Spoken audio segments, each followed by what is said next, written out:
Hello guys, welcome to a brand new video. I have literally just finished PT this evening and I had some conversations with members in the gym, but also with some of you guys about some relevant topics that are either pressing on people's minds at the moment or things that have sparked an interest in me to basically make me create this video. Now, granted, I'm sending this video in to the Team SMFB group chat tomorrow morning, but there's going to be four main topics that I might then elaborate on a little bit further with separate videos for the portal. And this is on the back, as I said, of having conversation and dialogues with you. You know, it's not with coaches, it's not with individuals who are in the health and fitness industry. It's just the general public, people who want to know the answers and solutions to problems that they may face. So I've got a couple of key points that I want to pick up on, and I'm just going to ask that you bear with me as I go through each and all these points. So the first thing that I'm going to pick up on is, why do you do what you do? Why are you involved in GM? Why do you go to the gym? Why do you invest in a coach? Why? And the real honest reason is, regardless if you are relatively new to the team or you've been in the team for quite some time, you've probably never really unpicked, unless you are somebody who's long-standing and has that level of depth and have been questioned by me on a number of occasions as to why you're doing what you're doing. Because you might come into the process thinking, oh, I just want to lose some weight. And you'll have a generic number in your head from a time in the past that you felt a little bit more comfortable in than you do just now. And you think that if you get back to that position, that will lead you to feeling the same feeling or emotion that you had at that given time.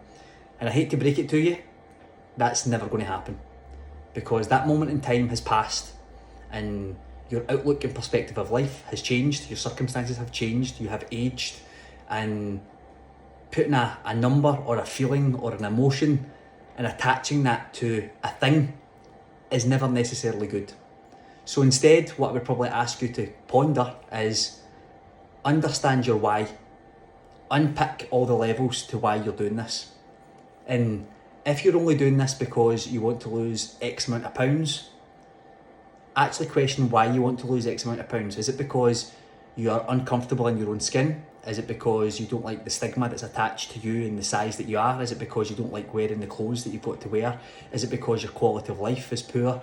Is it because the relationships you have are not of the standard that you expect of yourself or you expect of others? Is it because you look at yourself in mirrors, shops, social occasions, whatever it may be, and you're not fulfilling your potential? If it's all those things, or if it's one of those things in particular, fine. But you need to know exactly the root cause. You need to know your why. And sometimes these things are really, really planted deep back in our mind and we don't want to admit it. And very often what will happen is, when I get a client who will inquire with me, I'll ask, so what is your why? And they'll say, oh, I just want to lose a stone. But why? Or because I want to feel more confident, on holiday. Why? Because I don't want to go on holiday looking like I do. And again, it goes back to that Lincoln Memorial statement that I made, and members of the team will remember this. When you start to then delve a little bit deeper into the psyche of it and actually work out the root cause, you then realise the easiest solution towards it. And if you're that type of person that's wondering just now, especially at this time of the year, just before we enter October, why am I struggling? Why am I struggling to build momentum? Why am I struggling to do the thing? You need to understand your why. And here is the harsh truth. Every single person watching this video, every single person that's listening to this right now, this is the best time it can be right now in this given moment. But you also have a choice. You have a choice as we age, as we get older, to improve the quality of your life or maintain it as best you can. And the only way that you can do that is by making appropriate choices. And listen, let's be honest. You don't know what you don't know. But the reality of the matter is, most people out there know the right and wrong. They know when they're booting the arse out of things and they're over consuming. They know when they're having too much junk food. They know when they're not moving their body enough. They know when they're neglecting themselves. And ultimately what will happen is, their body will reflect their mind and their mind will reflect their body. And don't tell me anybody out there who is overweight, who doesn't look after their health, and I mean that both from a physical and a mental standpoint, they enjoy that position that they're in, because they don't. They might be full of personality and really bubbly on the surface, but they will have deep-rooted issues and problems as well.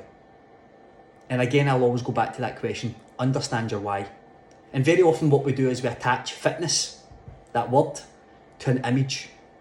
Yeah, but you look a certain way. And I always go back to the case that my mum, growing up, was always the image of skinny. And that was a cool thing.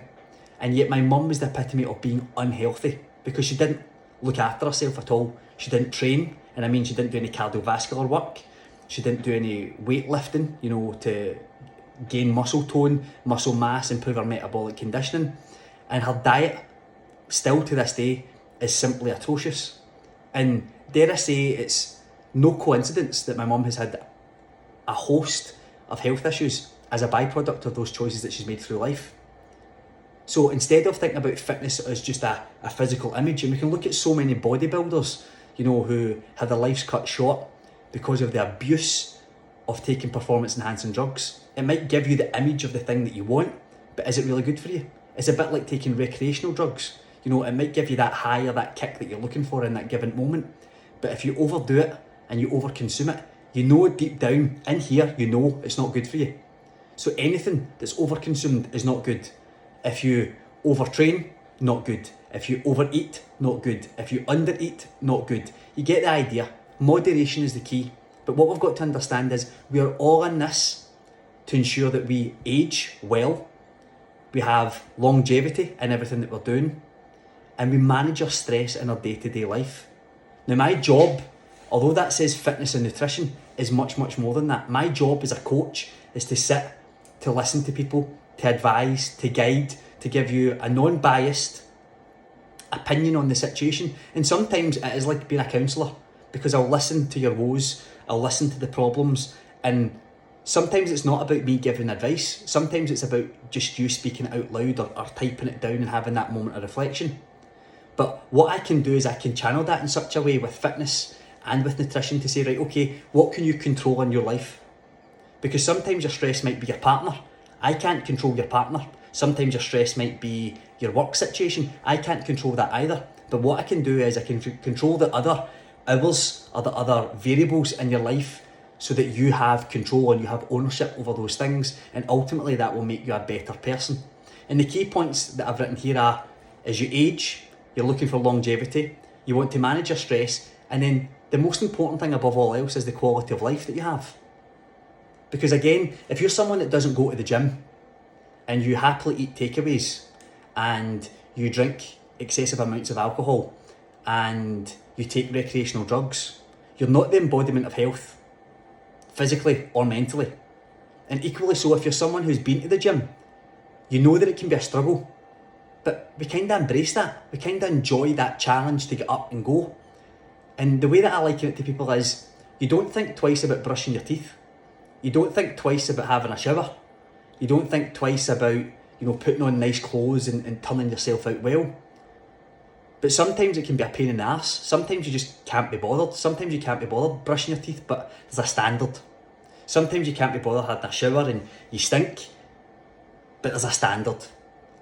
And what I want to ask you is, can you hold yourself to a higher standard and say, do you know what? See, if I'm not doing the things that I need to do, now is the time to pull my finger out and fucking get it done. Because the reality is this, we only get one shot at life. And Megan actually asked me the other day, she said, Joe, do you think we'll ever look back and regret the amount of time we've spent in the gym? And I said, no, I will never regret the time that I've spent in the gym. And I'll tell you why. Because even if I go to the gym and I've had a half-assed session, I've moved my body and I've expelled stress. I've taken my mind away from whatever's problems I'm facing of the world, and I can just have an hour of counting reps badly, as my clients will know, or just thinking about contracting that muscle, or I can talk shit with people in the gym. It's escapism. So if you're that person that you're saying, but the gym's so hard and I just can't get motivated to do it, and food prep's so difficult and everything else, well, you're going to regret it when you're ill. You're going to regret it when you're sick. And you're going to say, why could I have not just made a wee bit more effort? And if you're really highly strung just now and you're really stressed out, what is the easiest way to manage that? It's not ordering a Domino's, it's not eating a pint of Ben and Jerry's. It's moving your body. It's taking yourself out of the situation and doing something that your body and your mind can be grateful for. And I'm going to finish on this last point. And this was a point that was made to me by, and I'll say it from Mark Darroch. And Mark's obviously coming up to a milestone birthday next year. And he said, Joe, I'm feeling uncomfortable just now, you know. I feel like I'm stagnating. And I listened to him. And all the way through my mind, I'm going, I need to post a video about this. Because this relates to everybody. Regardless if you're 18 years old, 20, 30, 40, 50, whatever it is, right? And this is quite controversial. You can't simply stay the same. As much as you might think, oh, but I like how I look just now. I like how I'm lean just now. I'm going to stay like that forever. A bit like me just now, right? It's not sustainable. It's not sustainable. It's not realistic either. And that's not a lifestyle approach.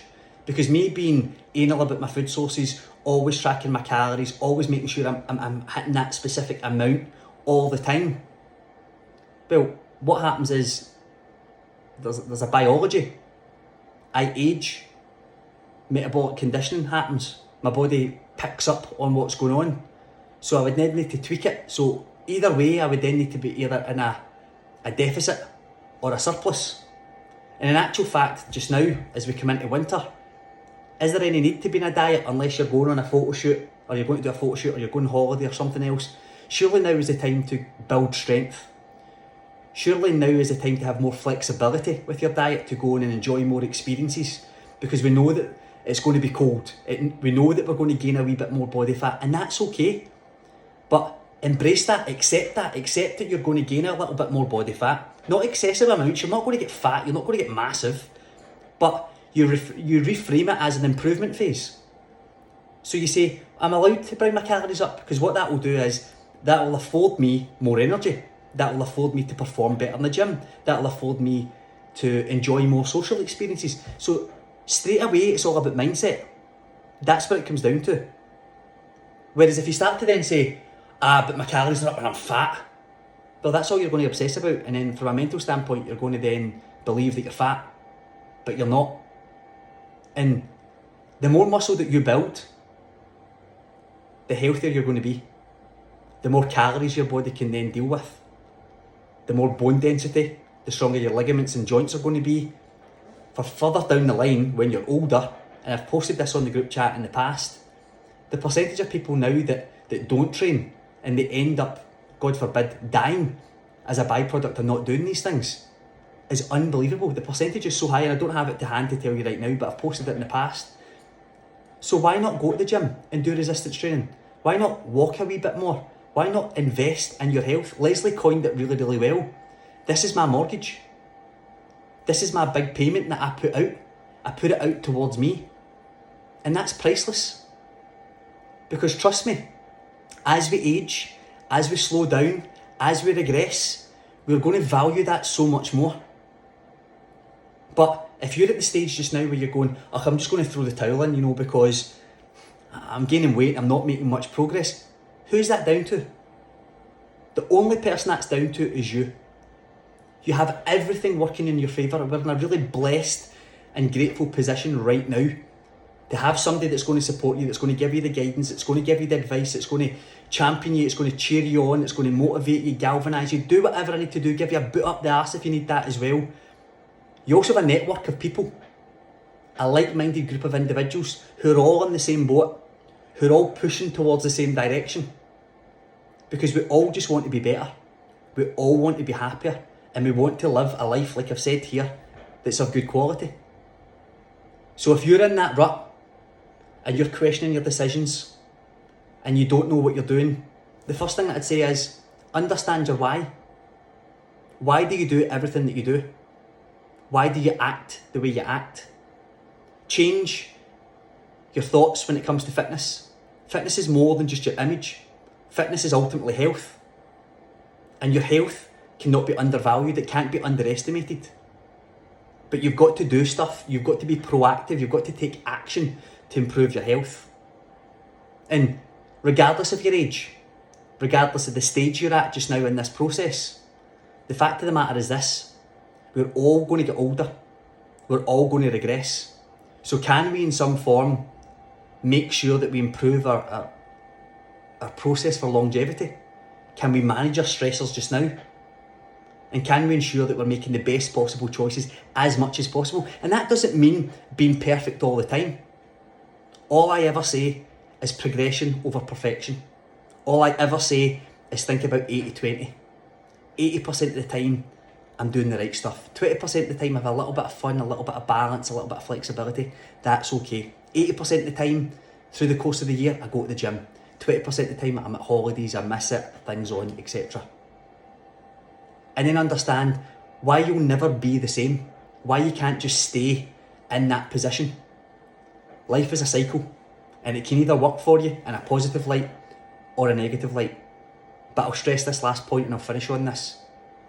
The only person that can decide that is you.